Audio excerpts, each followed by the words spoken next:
Well,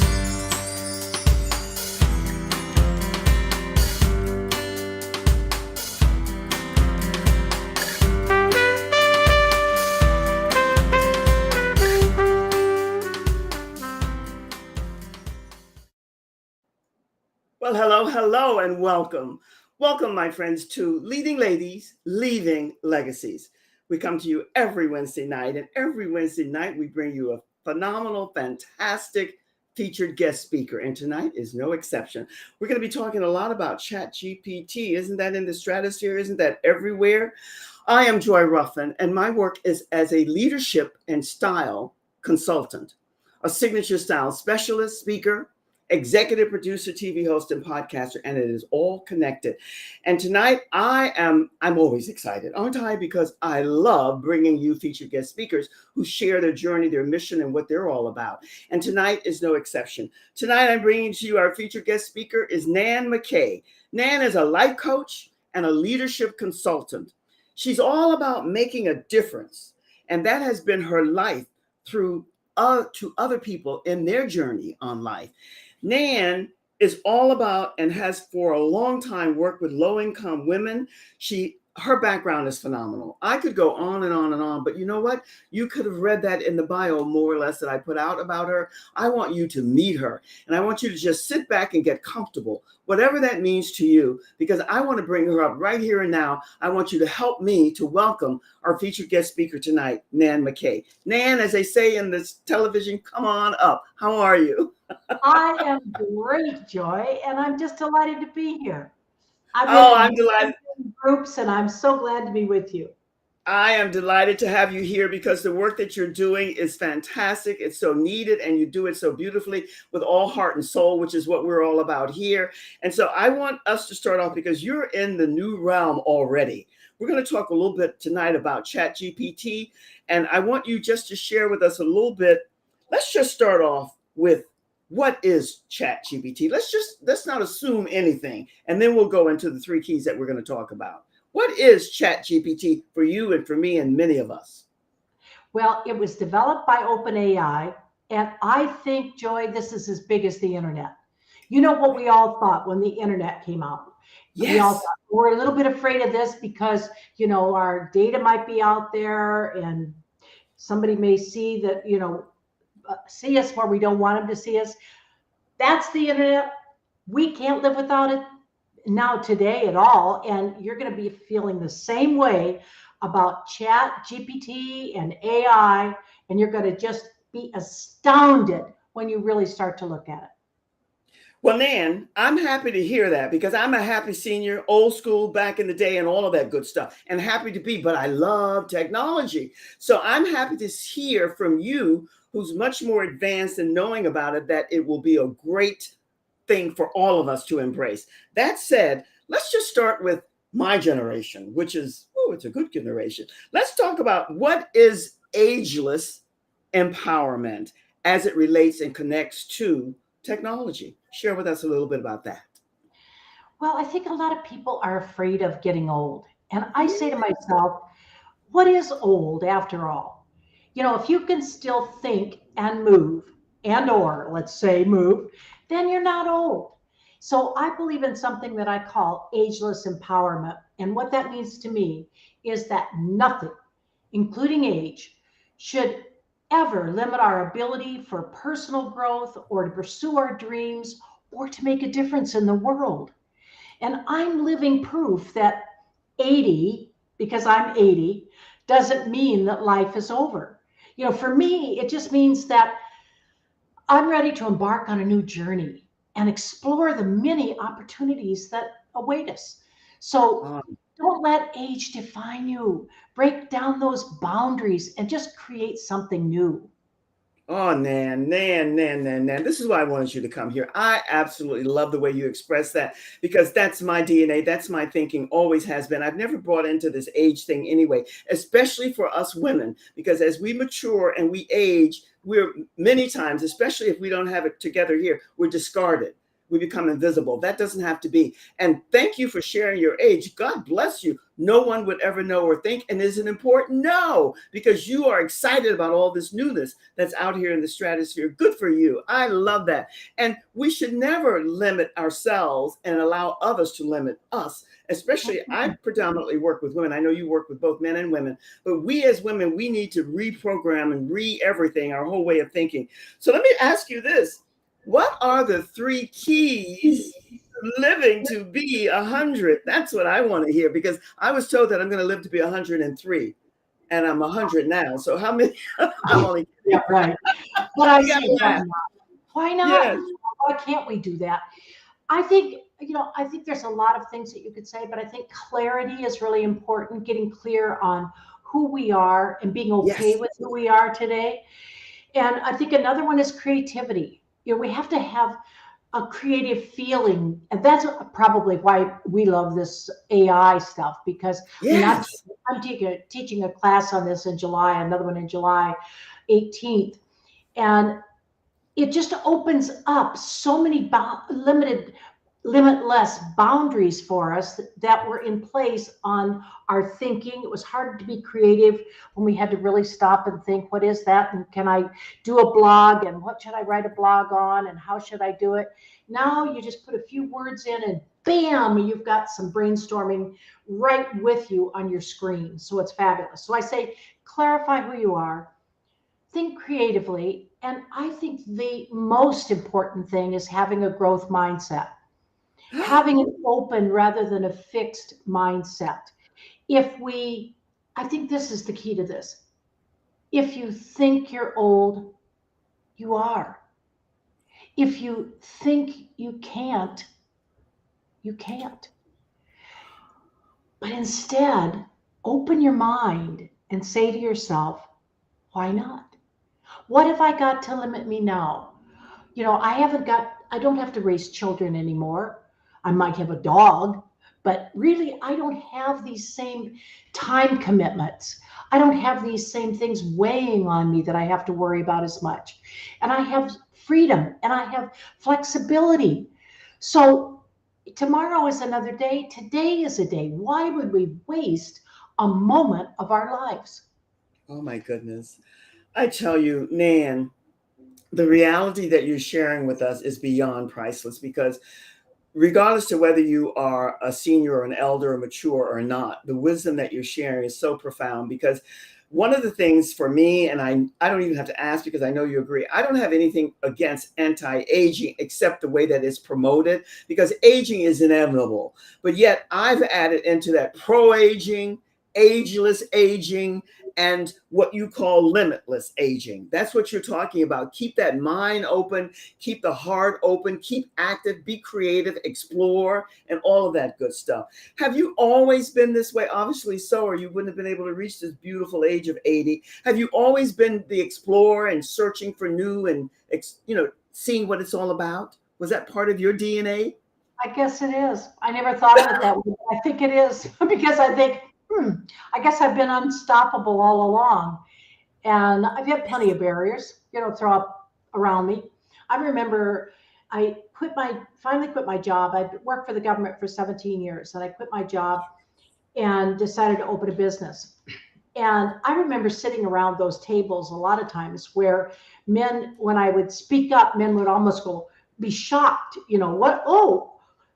what does she talk? Does she think? And at that time I was 38 and I had blonde hair, and I'm sure they thought, oh, it's another little dolly here at the table, until I opened my mouth. And then, nope, poof, everything went away.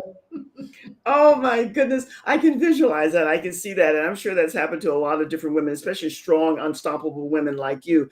Let me ask you this, because it all connects and relates. But one of the things that I celebrate and applaud everything that you're about and what you're doing now and what you're looking to do in the future, which we're going to talk a little bit about. But one of the things that really embraced me to connect with you after we chatted for a bit is that how did you come to working with low-income women and supporting them, to enabling them to step into their power and to know who they were? How did you come to be able to do that for them? What gave you that impetus to want to do that? Well, I started working for a housing authority, and honestly, just because I needed a job. So it was advertised in the paper, and I thought, I wonder what a housing authority is. And I thought, well, I really don't care. I just have to go do it. So I started as a secretary at the housing authority and worked my way up. After about 3.5, 4 years, I was opening site offices, and I was definitely, you could call me an administrative assistant, but my Yes. boss put in for the actual job to become administrative assistant and recommended me. I went down to interview with the executive director, and the executive director said, you know, you're working in the rehab department, the housing rehab department, and that's really a man's field. And Ooh. I just can't put you in that, Nan. And Oh, I said, but I've been doing the job all along. And they said, yeah, we know, but we can't officially do it. Besides that, we just find, you're probably just gonna get married and have kids, and there you my go. goodness. They could say that to your face back Yes. then, and Oh they my did. God. That was 1963. 1963. Oh my goodness. So I just kept, after that, I thought, yeah, I've kind of lost my verve here at this housing authority. And another person said, come work with me at another housing authority. And I did. And I actually was able to construct a elderly high rise there. And they named the building after me, which was really Yes. nice. Oh And my I goodness. worked with 132 elderly people. But, back then, I'm much older than they were at the time. But I went on from that housing authority. Then another housing authority said, we really love what you did in South St. Paul. Come do it here. So then I went to the third housing authority and started that from scratch. And Oh when my I left, goodness. we had about 1,200 units of one program, another 300 or 400 units, another one. I built another high rise, and they named another family project after me there, McKay Manor. But the nice part about it was that I really got to work with a lot of low income women. Back then, uh, it was a program where you could get housing assistance and be able to get up and out. And now it isn't quite as easy. They have long, long waiting lists, of course, but it gave people the freedom to choose where they wanted to live with the housing voucher program. And before that, we had nothing but public housing. So as soon as you gave your address to the grocery store or anywhere else, Yes. they knew you were public housing. The Well, freedom that how came did you? out when Yes. the government established this new program. It called it Section 8, but there's 7 versions of Section 8. The one that I worked with was the voucher program. When they created that, and people could choose to live in the private sector where they could not rent before and be not identified, unidentified totally, and not identified with a particular property, was just a breath of fresh air for so many people. And Oh, I so many know. flourished in that. And so it was just wonderful being able to be the wind beneath the wings of a lot Yes. of women that had tried and tried to make it. And for lots of reasons, I mean, many of them had put their husbands through college, and then he goes off with a dolly and they're left trying to raise the kids. And all those kinds of things where you just, you live through it and you say, just let me help one more person. And then when I started the company, it was totally different and yet it was the same, because what I decided to do was teach people that worked That's in housing that's where authority. I wanted to go. I wanted to go there, Nan. Sorry to interject and to interrupt, but I wanted to go there because I knew that you would get there. But as briefly, when did you start this so that you were very impactful to the women who needed your guidance and your wisdom and wanted to get out? How were you able to enable them to get to their source of power and knowing who they were so they could do the things that they wanted to do? Well, when I started teaching the HUD regulations, because we had this new program called the voucher program, and everybody was confused about, how do we do this? So I wrote 2 books on it, and that helped, and that kind of also got me out there. Plus, we were cited by HUD as one of the 13 outstanding Yes, housing authorities in the familiar. country. So I was able to start a business, and I just got out there and offered seminars. And what the good part is that I was able to do so much more, because then it wasn't just the sphere of my little area in the housing world of the housing authority, but I could teach the people who work with the people. I could help the people who help the people, Ah, and ah. then help them. Instead of saying, oh, look at that woman that I'm interviewing who's coming in here to get housing, and look at the length of her fingernails, and she's got a manicure, and she's smoking, and where's she getting the money for cigarettes? And I'm like, ah! Don't do that. Don't do that. Oh That's my goodness. your job, is That to keep judging. people fair and honest and according to the regulations. And that's the way I built my company. And now we've got about 2,000 people right now that are working for us, because we're working a lot. We've been working the COVID grants and all that stuff too in the rental Well, area. the background, Nan, is so impressive because of the work that you've done and the heart that you put into it. I mean, there's no way. I hope that people will. I know that they will get to read about all of these wonderful. You were the California's Woman Business Owner of the Year in 2019. So you have a very impressive background. I'm going to take a quick little reset here, and then we're going to get back to technology, because one of the things, just based on what you share with us, I know that you're still in a limited way doing work, because we're going to be talking about what you have coming up, what you're doing now. And we're also going to talk a little bit more about technology and those 3 keys to ageless living to 100. So stay tuned. Carilla's going to put you in the green room, and I'll be back with you in just a second. My. The time goes so quickly here, and there's so much for beautiful people like Nan to share with us, and there's only so much time. So whatever you do, make sure all of the links and the information that's scrolling across the bottom, that you take a screenshot or a snapshot, or do whatever you need to do to get that information, and make sure you contact her. Now, every Monday, I do a Joyful Monday. I'm attempting to build the community and to get more of you women to come in and to stay with us and to learn and connect and collaborate together. Every week, it's a different topic. It's always at 3 p.m. and it's always fascinating. If you can't get there, then do listen to the replay and send it out to friends and connect that way. The other thing, I've been doing this now for how long? I'm saying again, the masterclass will be coming up July the 13th. And I have a phenomenal, fantastic new something that I'm going to be offering you, and something that I'm going to be doing here going forward because of what I've learned. It's all about learning. That's what Nan started us off with. Keep an open mind and stay open to learning and be creative. And that's what we're doing. So join me on July the 13th. And then if you're not a member of my Facebook group, Leading Ladies, Leaving Legacies, why not? You belong there. So make sure you go and join the group, because like Nan, there's a fabulous group of women there. Collaborate, connect with them, call, email, text, whatever you need to do, Zoom, and see how you can support each other. And then that's what a community of leading ladies is all about. That said, Nan, I tell you, I just love it that you are so bold and courageous, and you're into this new technology, Chat GPT.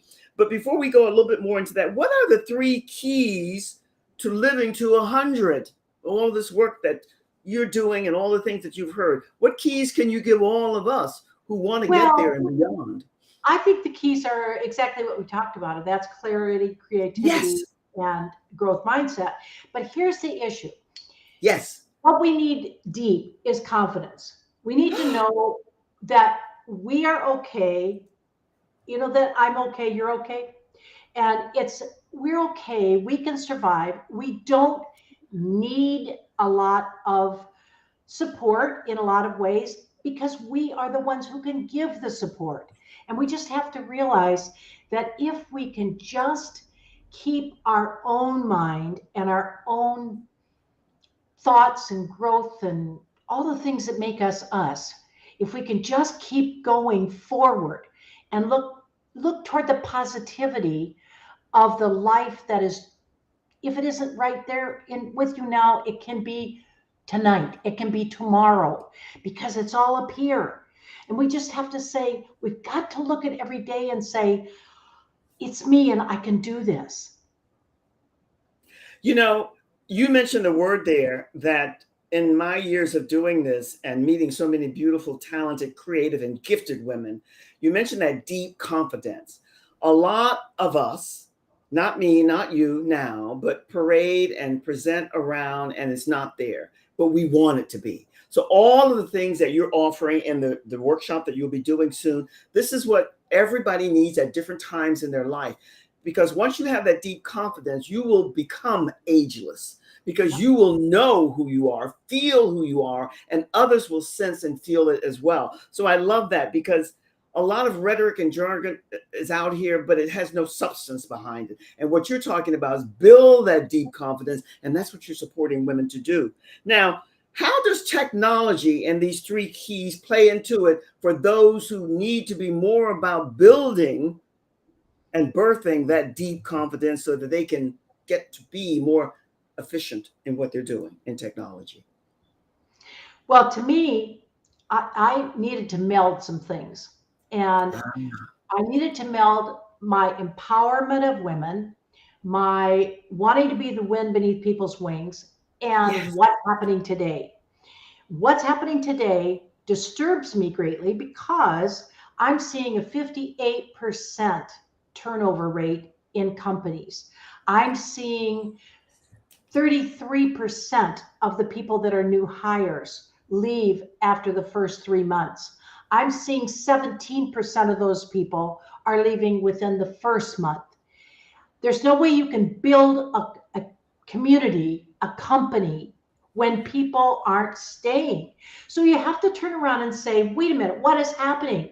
I have to look at Right. myself first. Well, This is that's where the question. Absolutely. But that's the question that everybody's going to want to know. We all like percentages, 58, 33, and so on. Why? I mean, it's a broad-based answer. This we know. But why are so, I think I have the answer, but I want to hear from why are so many people not doing the corporate jobs and staying anymore? You know what 70% of the people say? I know there's a number again, but 70% of the people stay. They're not there because they don't like the culture. And I think we have to change our mind. It's the mindset thing again.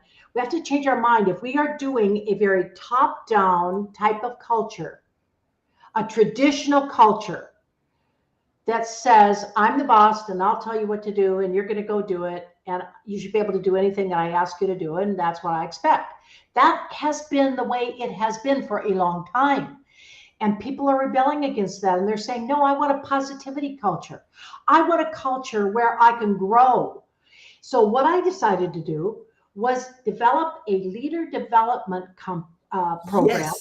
And This is that what program has a subscription to it where every month I will download a new leader course.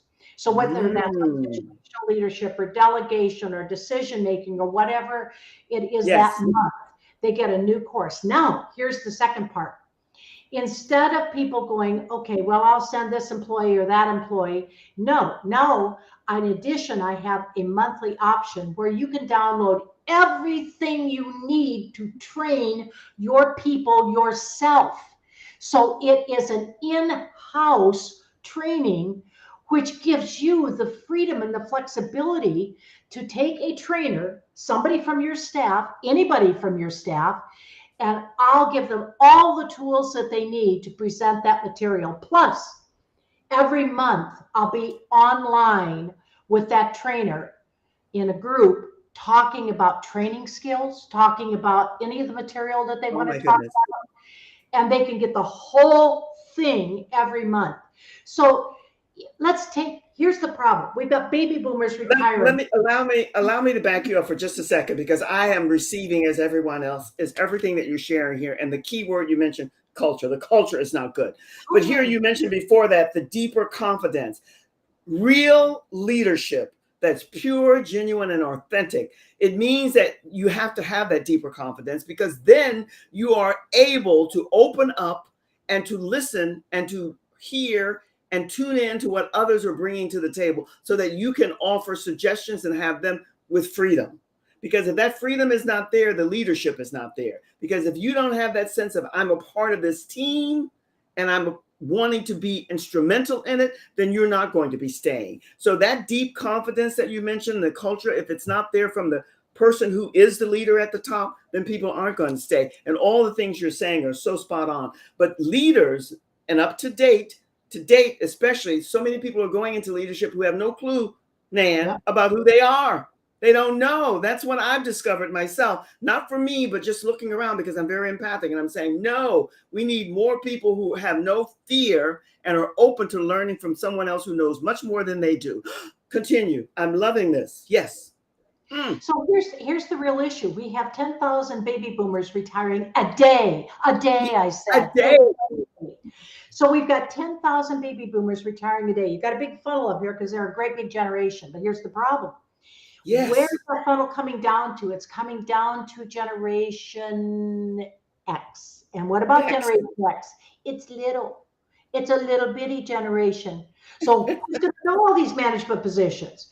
And it's going to have to be the millennials, because they're the big generation below Gen X. Now, yes. So what we have to do is give the tools to the companies to cultivate their millennials and give them the tools that they need to empower themselves to be able to fill some of these jobs. Yes, empower themselves first so that they can be the leaders that they're called to be. Absolutely. That ties into something you gave me, which I want to speak to. It ties in with what you just shared. This embrace the growth mindset. That's a given. But share with us a little bit about what a stay, STAY interview is all about, because I think that connects to what you're just talking about, because that's why people aren't staying, because something is amiss there. So what is a stay, STAY interview? It ties into all these percentages and things that you share. Boom. For years, we've been doing exit interviews. So what we do is meet with the person before they go out the door and say, well, how'd you like your time here? Apparently you didn't, because you're leaving, right? So instead, flip that a little bit, just turn that coin around and say, no, let's talk to our best employees, the ones that are the most productive, the ones that are in there all the time asking, what else can I do? Get those people, do your interview with those people, and find out, why are they staying? Not why they're leaving. Why are they staying? What is it about the company that makes them want to stay? Because what you want to do is give more of that. Exactly. Make that, whatever it is that is keeping them there, that's what you want to do more of. And that's your best person to say, and do you have any ideas of what we can do better? Oh, And that's the person who's right in the middle of everything. So of course they have ideas, but you're opening it up. You're making it inclusive. And we have to realize that, do you know this? That today, this is going to blow your mind. Today, 50% of our workforce are millennials and Gen Z and Gen Zers. Gen X. Yeah. No, Zers. The younger than that, than the millennials. 50% are the millennials, and the one before that, the Gen Zers. 50% of the workforce today. So if you just ignore them, if you keep with your old traditional way of top-down doing things, well, it's going to work. You're going to completely have the churn that's going that's on. what has to end. And you mentioned the pivotal point there. If people don't feel that they can talk to the person at the top to share ideas and suggestions, then they do leave, because that person at the top is not open to hearing things that will make it better. And that's one of the pivotal points that's made people want to leave and go away. So all of this information, Nan, we could go on and on and on, but the time does go here. What food for thought, what pearls of wisdom, what do you want the audience to take away? The stage is yours. I think you have a quiz or some offering that you're offering. Kirill will run across the bottom, but share with us whatever pearls of wisdom, a takeaway that you want the audience to take away today. Well, in addition to the leader development program, I think another thing that I'm doing that's really helpful if you're a business owner is it's very hard to generate a good sized email list. And you want a targeted email list. You don't want just anybody and everybody wants anything and everything. You want your people. So how do you get them?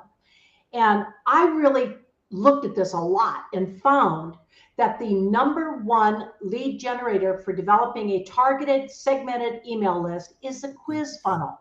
Now, I don't mean just a little quiz funnel like you do on the internet. Oh, well, here's your one little quiz and get your results, etc. No, I'm talking about something much more robust than that. I'm talking about something that actually builds 10 to 12 to 13 questions that people answer that leads them into 4 buckets or categories. And then from those Great. categories, you say what this means by doing a video and then giving them a report. And all that leads to the offer that you want to make, Oh, which is your webinar listen. or your course or whatever. So I'll build it all for you. I'll do the programming. I'll gather all your information that you need for the content. And as soon as I have that information, which will only take 2 days to get, as soon as I have that information, within 2 weeks, you'll have your quiz up and running. Nan, you are a marvel. You are a marvel. I'm honored that you came here to spend this time with us. I'm going to put you in the room. Thank you, thank you, thank you. The free book is up here. The link is up there, and I'm hoping that people will connect with you. Oh, The work that you're doing. There's a quiz funnel ebook. It's an ebook. She has it running across the screen here. It was. Thank you, thank you, thank you. She's going to put you in the green room, and I'll be with you in a second. Thank you so much. Oh, my God. This woman is a new age Wonder Woman. How many of them do we have out here? We have more than one. A lot of Wonder Womans are walking and running around here, and Nan is one. All heart, all soul. And listen, your assignment, you know I love homework, is to connect with her because she really is a fountain of information, and she loves what she's doing. She's got this energy. Join me next Monday for Joyful Monday, and then for my masterclass. All the links are everywhere. My friends, it's always great to spend time and space with you because I love it when you come here. Always know that you're welcome and you are embraced here. And my assignment is to get to know you one-on-one more and more and more so that we can see how we can collaborate together. And I'm always looking for featured guest speakers because I love putting you in the stratosphere. I leave you with this every week because it's genuine, it's authentic, it's real. Much, much love from my heart to your heart. You be and stay well. I'm sending you always only the very, very best. Much love, my friends. Cheers. Have a great week. Cheers.